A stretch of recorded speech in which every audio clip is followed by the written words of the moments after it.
Bismillahirrahmanirrahim. Assalamualaikum warahmatullahi wabarakatuh. Alhamdulillahirabbil alamin. Wassalatu wassalamu ala nabiyina Muhammadin khatamil anbiya'i wal mursalin wa ala alihi wa ashabihi wa man tabi'ahum bi ihsanin ila yaumiddin. Amma ba'du. Alhamdulillah, kita bersyukur kepada Allah Subhanahu wa taala pada pagi hari ini. Insyaallah taala ini adalah pertemuan perdana bagi santriwati yang belajar di rumah belajar Ibnu Abbas. Mudah-mudahan pertemuan kita di pagi ini mengawali niat baik semuanya untuk bersama-sama thalabul ilmi, menuntut ilmu agama, mempelajari sebagian ilmu di dalam agama kita. Mudah-mudahan Allah Subhanahu wa taala memberikan taufik dan hidayah kepada kita semua agar kita mendapatkan ilmu yang bermanfaat, yang bisa diamalkan. Juga semoga Allah Subhanahu wa taala membalas semua pihak yang ikut berkontribusi di dalam kegiatan dakwah yang mulia ini. Insyaallah taala pada pagi hari ini kita akan jelaskan terkait tujuan belajar, terkhusus belajar Al-Quran. Karena insyaallah taala selama setahun ke depan santriwati akan belajar khusus tentang Al-Quran. Juga nanti ada pelajaran tambahan, pelajaran adab dan pelajaran tauhid. Di sini kita akan jelaskan tentang tujuan belajar Al-Quran. Baik. Yang pertama perlu diketahui tentang belajar Al-Quran.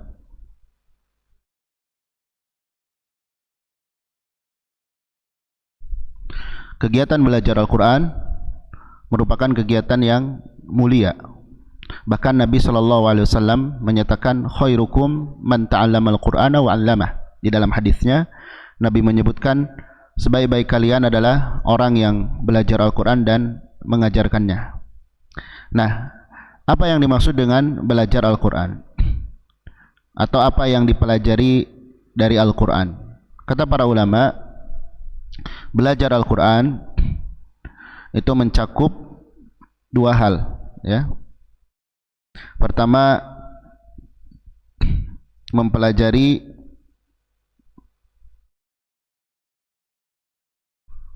lafaz atau bacaannya.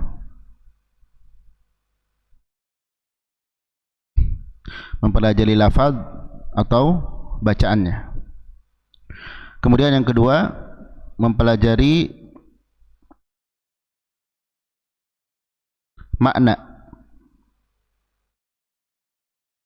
maknanya, isi kandungannya. Kalau mempelajari lafaz atau bacaan berarti kita mempelajari ilmu tajwid, ya. Kalau mempelajari makna berarti kita mempelajari ilmu tafsir Al-Quran. Nah, di tempat ini kita insyaallah akan lebih fokus di poin yang pertama dulu. Bukan berarti yang kedua tidak kita pelajari, tapi kesempatan yang ada di sini kita fokus di yang pertama dulu. Adapun yang kedua kita bisa istifadah di kesempatan yang lain insyaallah taala. Baik, mempelajari lafaz atau bacaan Al-Quran kita harus punya tujuan. Ini penting, ya. Sebelum kita menjelaskan bagaimana proses dari belajar ini, belajar bacaan Al-Quran yang baik dan benar, kita harus pastikan dulu, harus jelas tujuan kita ini apa, ya. Harus jelas, karena tujuan yang jelas akan memperjelas langkah, bahkan mempermudah prosesnya. Tapi kalau tujuannya tidak jelas, nanti seharusnya kita mendapat banyak faidah, fadilah, pahala, tapi kita tidak dapat apa-apa, bahkan dapat yang sebaliknya, dapat dosa. Maka harus jelas dulu tujuannya. Sehingga kita berikan poin di sini, tujuan mempelajari ini lebih khusus, ya, bacaan Al-Quran.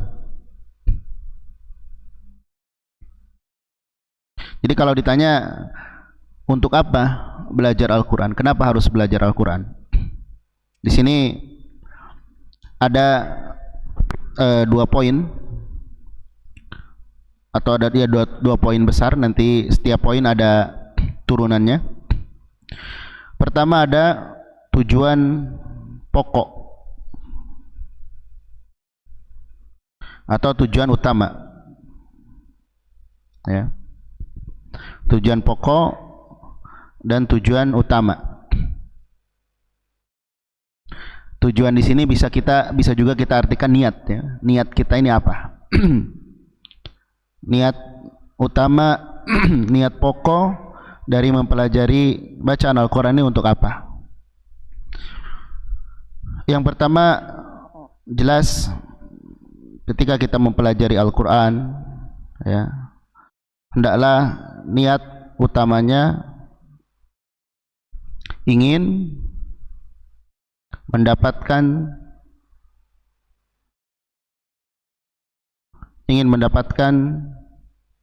berbagai macam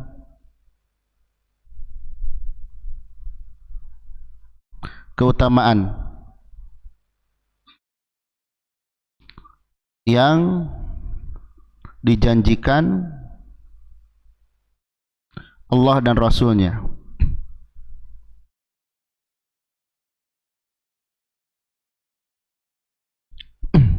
Jadi kalau ditanya kenapa belajar tajwid, ingin mendapatkan berbagai macam keutamaan yang dijanjikan oleh Allah dan Rasulnya.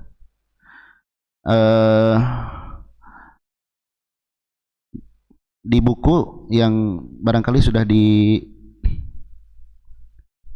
ya, tentang bekal interaksi bersama Al-Quran, nanti bisa dilihat di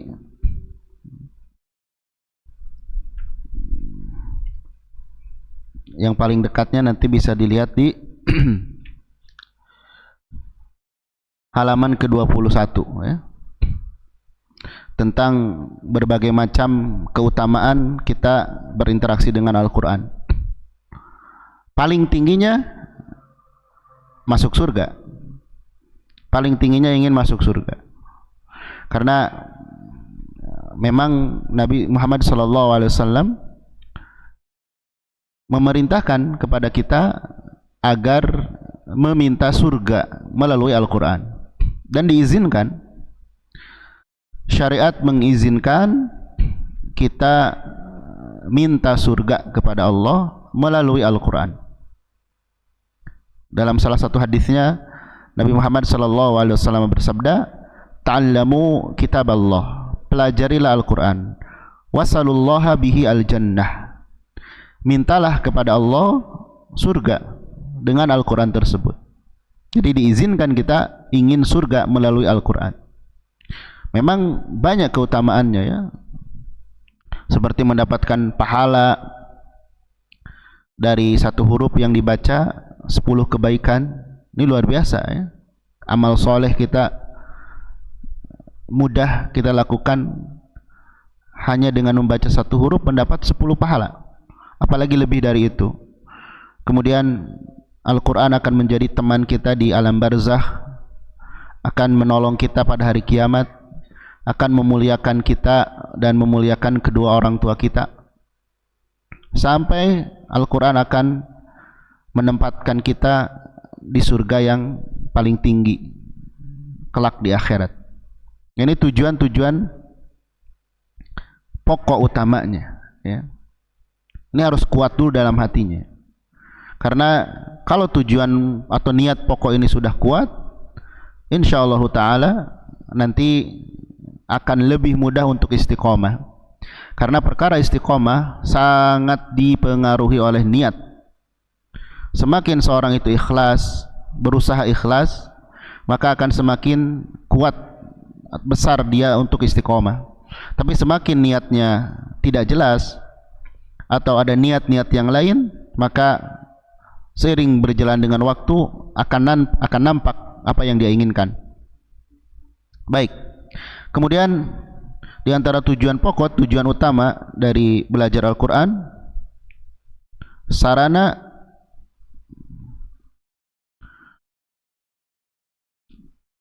taqarrub. Taqarrub itu artinya mendekatkan diri kepada Allah.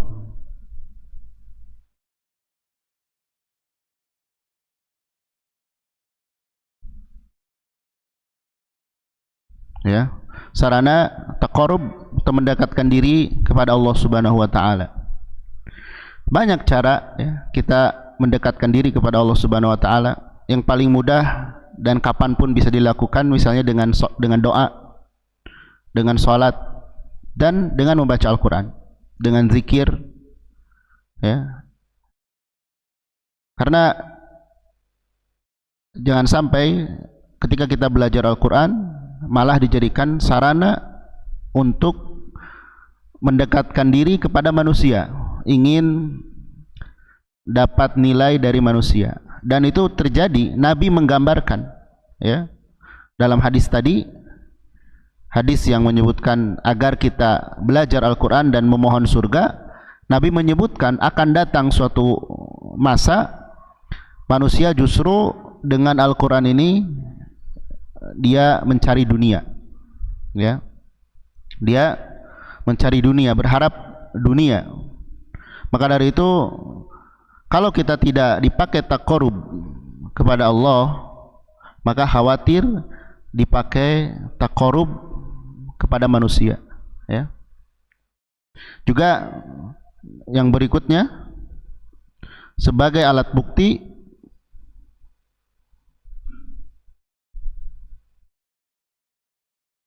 tanda cinta kita kepada Allah.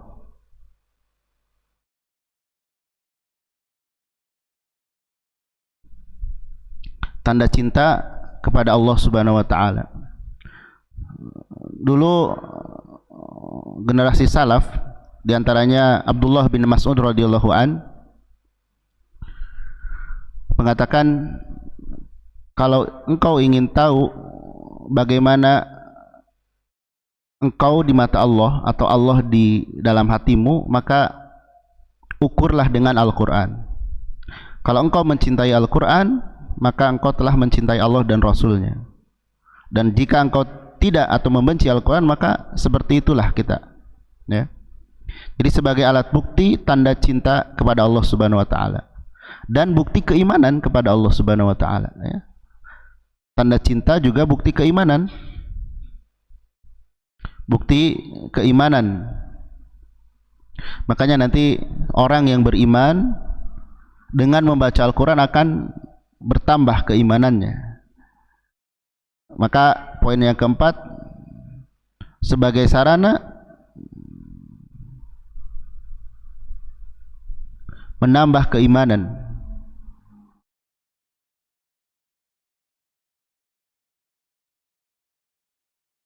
Kita ketahui keimanan di dalam diri manusia naik turun, ya, naik dengan taat, turun dengan maksiat, bahkan bisa hilang.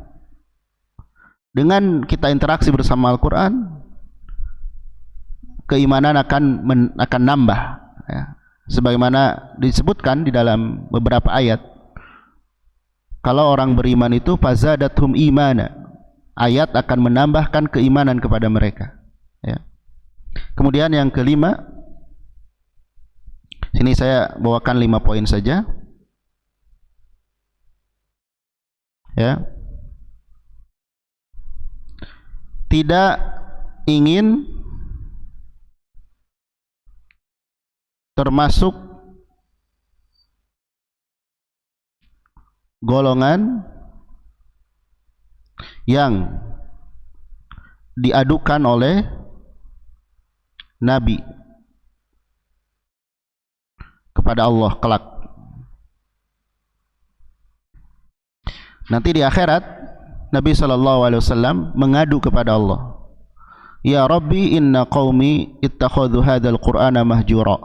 Wahai Rabbku, ya Allah, sesungguhnya kaumku menjadikan Al-Quran sesuatu yang ditinggalkan. Orang yang meninggalkan Al-Quran nanti akan diadukan oleh Nabi kepada Allah Subhanahu wa taala. Bahkan dalam ayat yang lain akan diberikan kehidupan yang sempit, ya.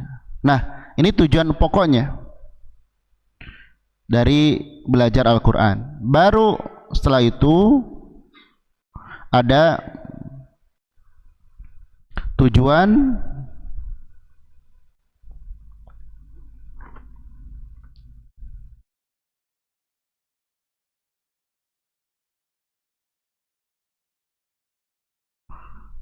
setelah tujuan utama dan tujuan pokok atau tujuan pokok ada tujuan pengikut, ya. Nah, ini bonus istilahnya. Baru di sini ada 2 poin. Yang pertama, ingin membaca Al-Quran dengan benar, fasih, sebagaimana yang diajarkan dan diriwayatkan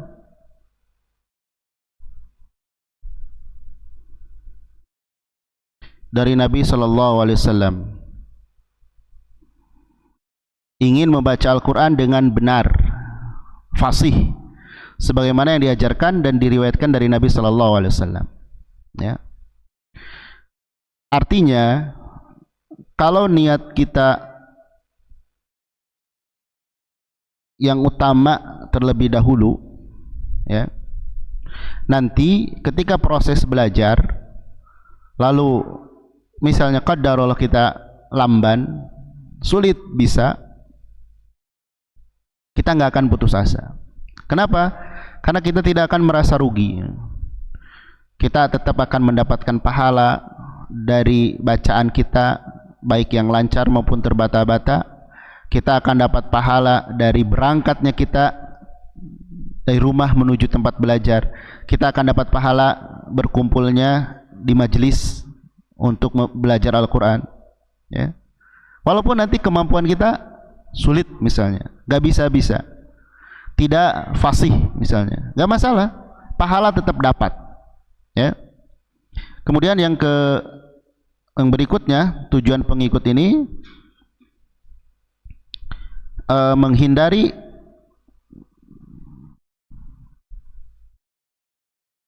lahan. Lahan ini artinya kesalahan ketika membaca Al-Quran.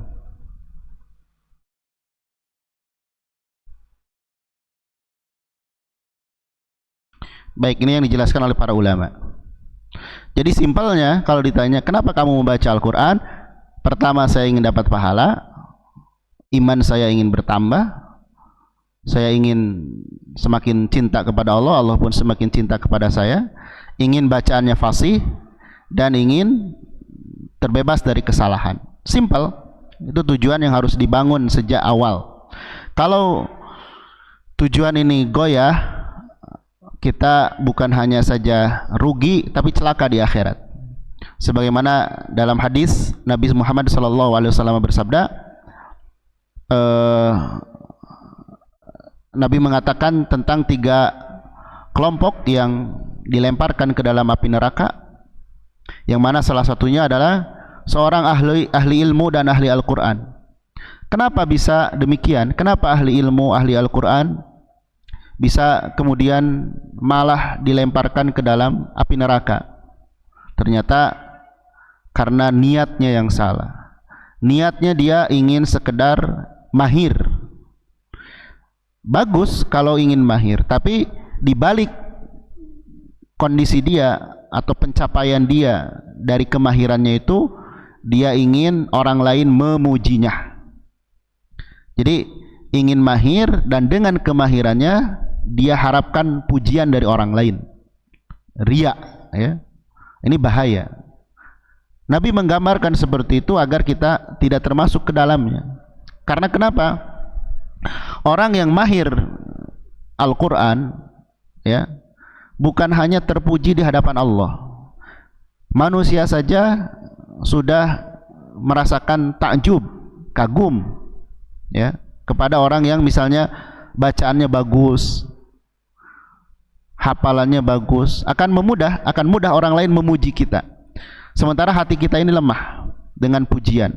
Kalau kita menikmati pujian itu, bahkan malah mengharapkan pujian tersebut, maka celaka, ya, waliyadzubillah. Sehingga dari sekarang kita berusaha menata hati kita, menjaga niat kita. Kita ini belajar utamanya ingin dapat pahala. Fasih atau tidak, kita usaha saja dan banyak berdoa kepada Allah Subhanahu wa taala. Banyak berdoa kepada Allah Subhanahu wa taala. Bahkan sebagian orang ada niat-niat yang lain, ya, di luar ini. Ingin kemudian nanti dapat pengakuan dan lain sebagainya. Ini hati-hati niat yang membahayakan kita, ya. Baik, lalu kita baru 2 poin, ya. Belajar Al-Quran, tujuan mempelajari bacaan Al-Quran. Kemudian yang ketiga,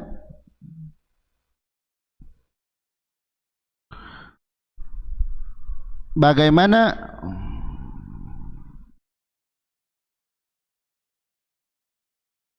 agar mampu membaca Al-Quran dengan benar, sesuai periwayatan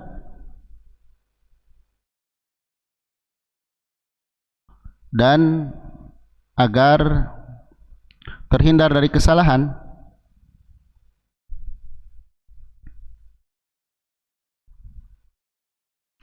Bagaimana? Maka yang pertama, hendaklah talaki, belajar langsung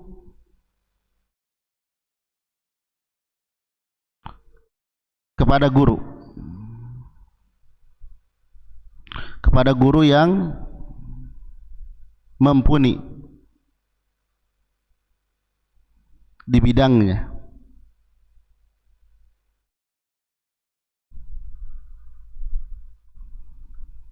Nah, alhamdulillah di rumah belajar dan tahfidz Ibnu Abbas ini disediakan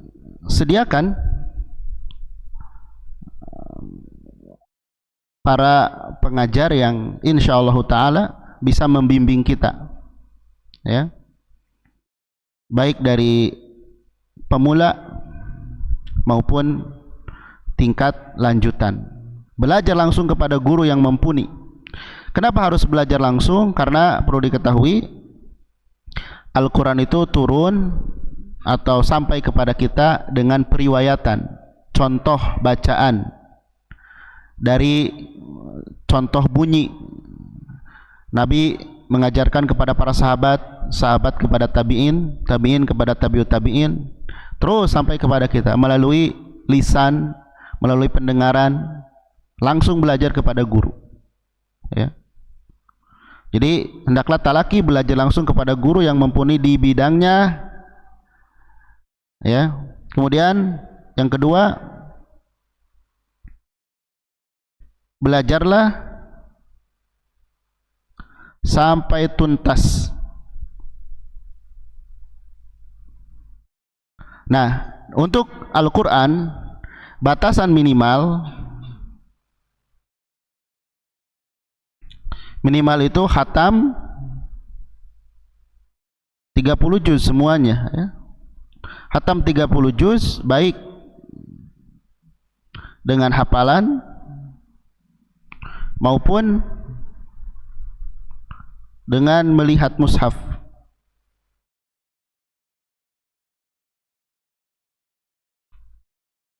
Nah, di sini kita belajar kunci-kuncinya ya. Karena untuk sampai tuntas ini perlu waktu yang tidak sebentar ya. Perlu kesabaran, perlu keseriusan ya.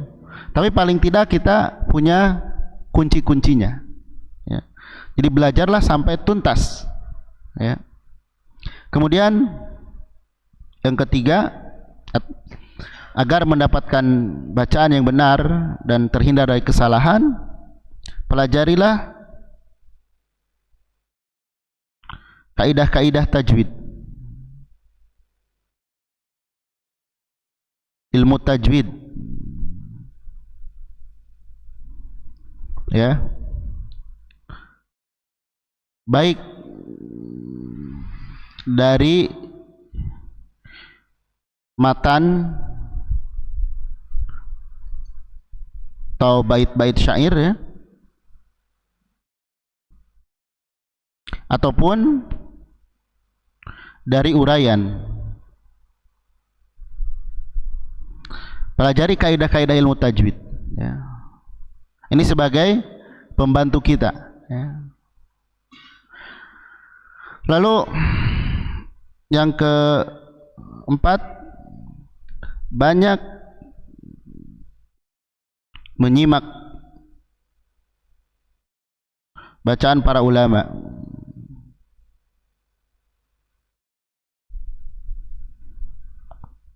Para ulama rekaman sudah banyak ya. Terutama misalnya kita bisa mendengarkan para imam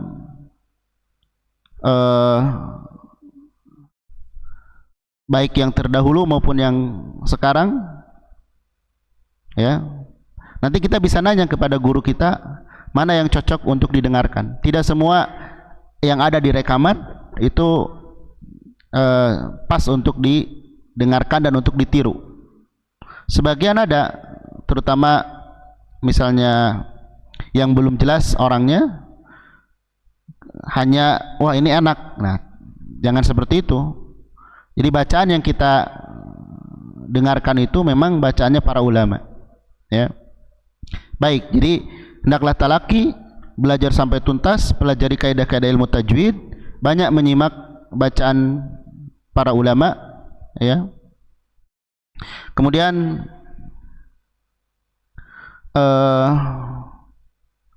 yang kelima, memiliki komunitas yang cinta Al-Quran lah, bahasanya gitu ya. Artinya di komunitas tersebut Al-Quran dibaca, diperdengarkan, bahkan dijelaskan maknanya.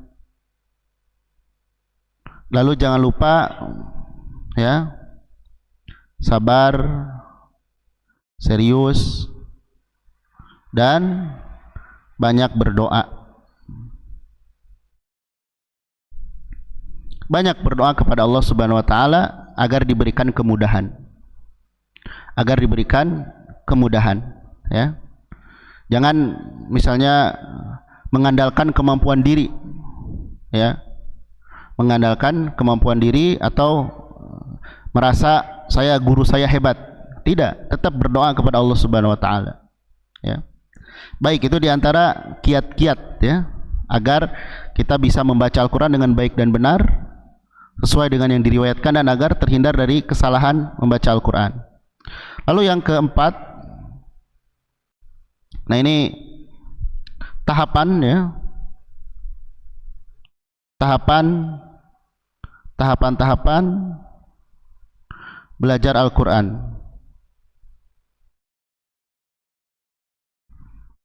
Di buku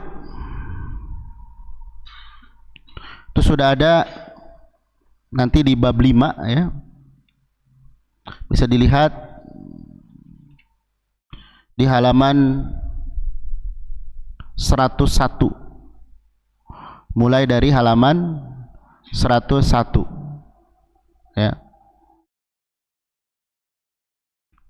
Baik, silakan dibaca nanti tahapannya. Saya bagi dulu kepada 3 ya. Ini pertama yang pemula. Pemula itu artinya dia dari nol, belum bisa baca,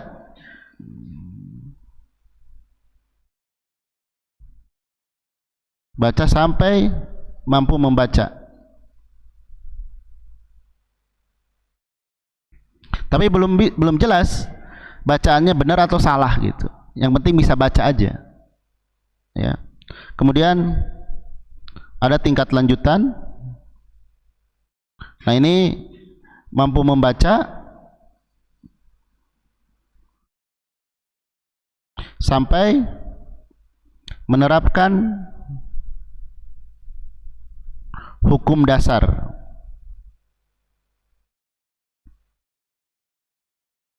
Menerapkan hukum-hukum dasar. Seperti misalnya ya, tidak menukar huruf, dan harokat. Kemudian gunnah, kemudian mad. Ini tingkat lanjutan ya. Jadi dari hanya bisa baca menjadi mampu menerapkan hukum-hukum dasar. Huruf tidak tertukar lagi ya. Harokat, gunnah panjang pendek, nah itu sudah bisa ya. Kemudian ada tingkat kita sebut sebagai tingkat mahir ya. Nah, di sini mampu menerapkan kaidah-kaidah tajwid,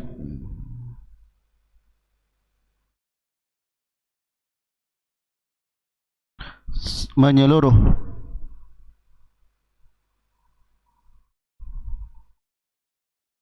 secara menyeluruh ya. Artinya di sini makharijul hurufnya, sifatul hurufnya ya.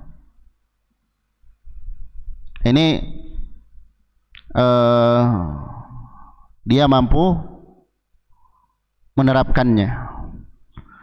Lalu kata para ulama, ini juga penting ya, tentang rukun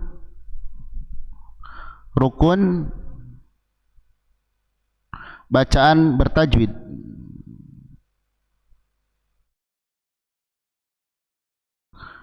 Para ulama menyebutkan ada 5. Pertama, menguasai makhraj.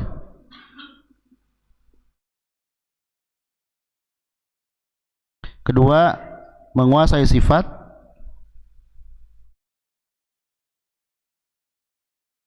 Ketiga, menguasai hukum-hukum.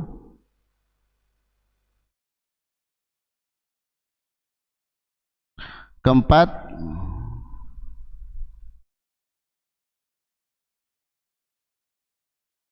banyak latihan.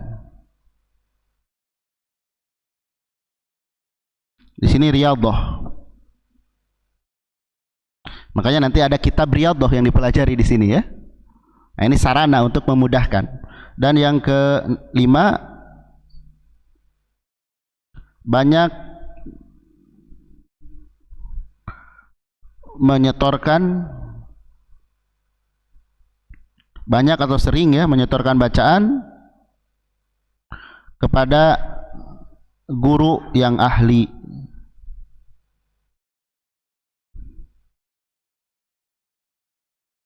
Ini rukun tajwid menurut Syekh As-Samanudi rahimahullahu taala. Menurut Syekh As-Samanudi, ya. Beliau seorang ulama, Syekh As-Samanudi rahimahullah.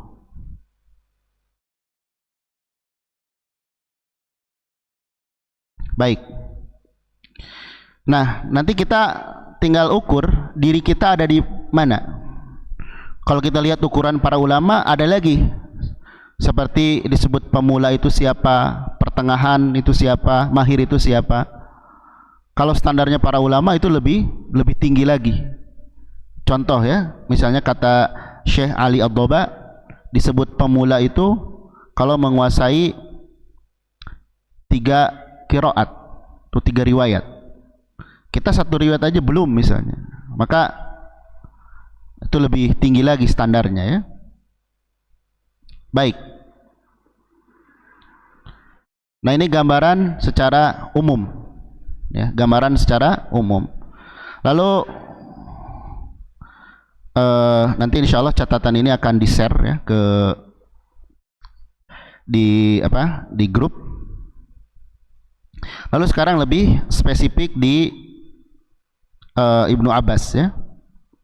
Pertama tentang thariqah.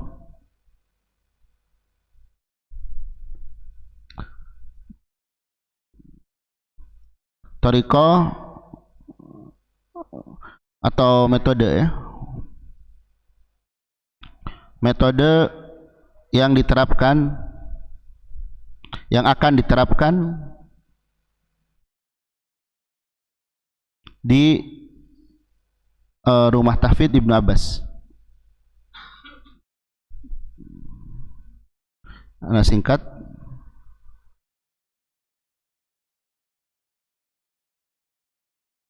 RBTQ Ibnu Abbas. Yang pertama,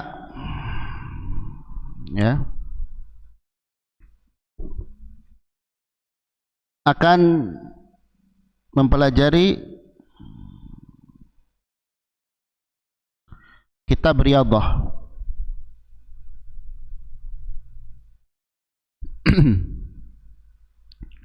Pelajari kitab Riyadhah plus ditambah perbaikan surat pendek. Di sini targetnya kurang lebih Al-Fatihah, kemudian An-Nas sampai Az-Zalzalah, ya. Nah, ini kurang lebih, ya, ini kurang lebih akan menghabiskan waktu 3 bulan pertama. Baik. Kemudian yang kedua, tashih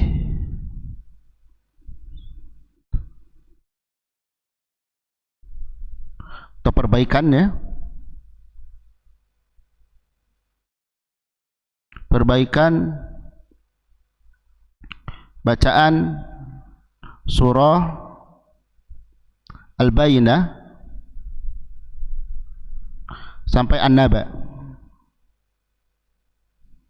Nah, ini kurang lebih berarti sesisanya, ya, 9 bulan.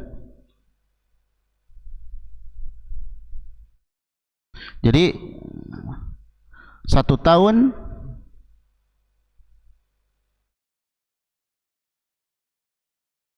sehingga 1 tahun ini selesai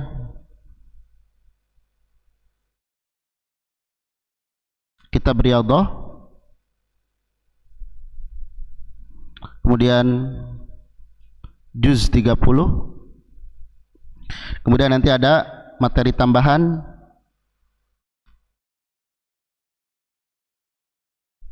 adab dan akidah, ya. Baik. Lalu bagaimana aplikasi pembelajarannya? Nah, ini aplikasi pembelajarannya.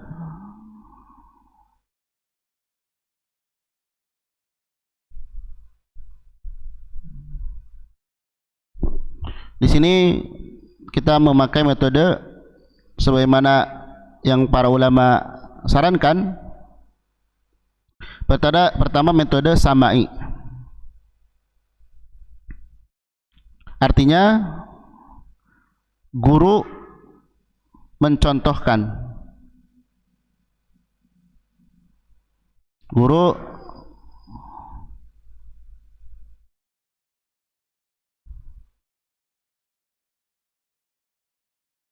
Guru mencontohkan bacaan yang benar, ya, mencontohkan bacaan yang benar, kemudian murid mengikuti.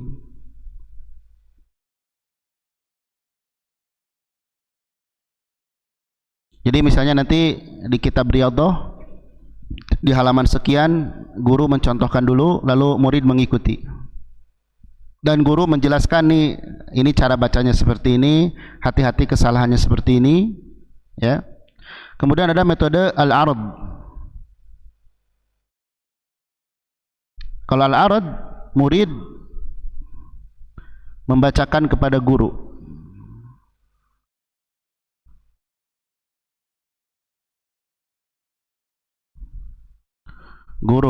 Dan guru memperbaiki.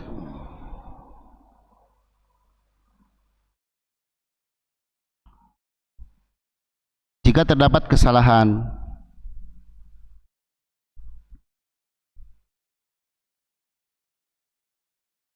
Jadi misalnya dicontohkan surah An-Nas, ini hukumnya ini dijelaskan yang dasarnya saja. Lalu nanti murid satu-satu dites. Nanti dilihat tentu sesuai dengan ketersediaan waktu, ya. Kalau memang memungkinkan untuk ifrad, artinya setiap orang nanti dites misalnya surah An-Nas satu surah secara utuh, atau nanti hanya satu ayat, orang pertama ayat 1 dan ayat 2, misalkan 2 ayat, orang ketiga orang pertama ayat 1 dan 2, orang kedua ayat 3 dan 4, orang ketiga sesisanya. Terus namanya tanawub atau munawabah, saling meneruskan. Dan itu dalam proses belajar sah, boleh, ya. Sehingga insyaallah taala selama 1 tahun ini juz 30 selesai. Dengan tentu masing-masing akan memiliki atau kemampuan masing-masing akan berbeda, tidak akan sama, dan ini tidak masalah. Ada yang cepat, ada yang lamban, nggak masalah. Yang penting proses. Karena Nabi saja Shallallahu Alaihi Wasallam memberikan apresiasi, orang yang baca Al-Qurannya susah, terbata-bata, dia mendapatkan 2 pahala. Jadi jangan khawatir, dan jangan saya kan ingin tamat dan sebagainya. Sabar, karena bisa jadi di kemudian hari, ya, kalau kita sudah punya konsep dalam belajar, tahapan-tahapan dalam belajar, kita bisa meneruskan baik dengan guru yang sama atau kita mencari guru yang lain, ya. Atau mencari guru yang lain. Ini batas atau targetan minimal. Adapun ketika nanti kemampuannya, nanti kan ada evaluasi baik dari Riyadhah ataupun dari praktik bacaan surat demi surat. Kalau ada perkembangan, nanti setiap orang tentu akan berbeda misalnya, ya. Ini orang misalkan murid ini kemampuannya lebih, tentu porsinya akan beda dengan yang kurang. Jadi walaupun nanti secara samai, ya, sama ini ketika guru memperdengarkan bacaan secara keseluruhan, kalau secara samai ini guru mendengarkan untuk semuanya. Tapi nanti ketika murid setor, guru akan memperbaiki sesuai apa yang dibutuhkan oleh murid itu. Kalau misalnya huruf saja masih salah, masih ketukar ya, sulit misalnya diberikan pelajaran hukum yang lain ya, sehingga nanti masing-masing murid itu berkembang sesuai kemampuannya masing-masing. Dan insya Allah dengan seperti ini akan lebih memudahkan kita dalam belajar ya. Baik, Anda kira cukup ya untuk penyampaian materi ini. Ini yang penting diketahui oleh semuanya, agar nanti dalam proses belajar kita jelas dan terarah ya. Kalau kita lihat dulu perjalanan para ulama, ini sebagai mudah-mudahan jadi motivasi bagi kita ya. Ada seorang ulama yang belajar itu satu hari satu ayat, kemudian tergesa-gesa ingin segera beres, lalu menawar kepada gurunya, boleh enggak 5 ayat 10 ayat? Kata gurunya ya, porsi yang satu ayat tersebut asbatu laka, asbat, akan lebih kokoh bagimu. Karena kalau tergesa-gesa, yang penting selesai, yang penting beres, itu rapuh ya. Tidak boleh kita belajar itu pengen instan, harus bertahap ya. Jadi ada itu Imam Syu'bah, salah satu imam besar dalam ilmu qiraat ya, murid dari Imam Asim. Beliau mengatakan seperti itu. Dulu saya belajar satu ayat sehari. Bahkan dulu sahabat Ibnu Umar ya mempelajari surah Al-Baqarah bertahun-tahun. Ada yang menyebutkan 8, ada yang menyebutkan 12 tahun. Nah, di antara penghalang atau kegagalan para penuntut ilmu adalah ingin cepat-cepat. Perlu diketahui, belajar Al-Quran itu masyru' madal hayah ya. Project targetan kita seumur hidup, bukan di batas tertentu ya. Adapun sekarang di sini kita belajar sementara waktu, bukan berarti cukup di sini, tidak ya. Terus belajar sampai Allah mewafatkan kita ya. Tapi tadi dikatakan jangan tergesa-gesa ya. Kami juga belajar dengan guru-guru kami ya, dalam kurun waktu yang sangat lama ya, yang butuh waktu lama, butuh kesabaran dan lain sebagainya. Tapi kita tempuh karena apa? Guru kita sedang menasihatkan, niatkan kamu datang ke sini bukan sekedar ingin fasih bacaan, tapi niatkan dalam rangka ta'abud lillah, sebagai sarana ibadah kepada Allah. Ringan langkah kita ya. Sehingga targetan-targetan dan lain sebagainya kita hampir lupa. Yang penting gimana guru kita memberikan kesempatan belajar kepada kita. Itu yang utama, bukan menuntut A, B, C, D dan selainnya ya. Juga ingat, salah seorang ulama mengatakan, man saro ala tariqil qaum adrakahu ya. Man saro ala tariqil qaum atau tariqatil qaum adrakahu. Barang siapa yang menempuh proses yang telah dilalui oleh suatu kaum, maka dia akan berhasil sebagaimana mereka berhasil. Jadi kalau kita ingin belajar Al-Quran sukses, lihat dulu para ulama bagaimana mereka belajar ya. Dimulai dari niat yang benar, kemudian sabar, ikhlas, serius, berjuang, butuh waktu lama, sehingga insyaallah ta'ala kita akan sukses seperti mereka.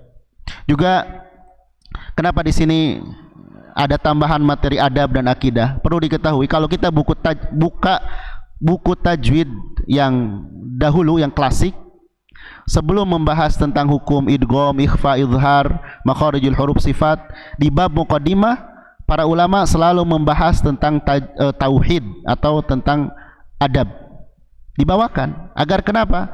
Supaya keimanan kita kuat, baru kita belajar Al-Quran dari sisi lafaz, bacaan dan sebagainya ya. Insyaallah ta'ala di sini difasilitasi hal tersebut dan mudah-mudahan jadi sebab kebaikan bagi semuanya ya. Demikian dari pemaparan yang bisa disampaikan, kurang lebihnya mohon maaf. Barakallahu fikum. Subhanakallahumma wabihamdik, asyhadu an la ilaha illa anta wa astaghfiruka wa atubu ilaik. Wassalamualaikum warahmatullahi wabarakatuh.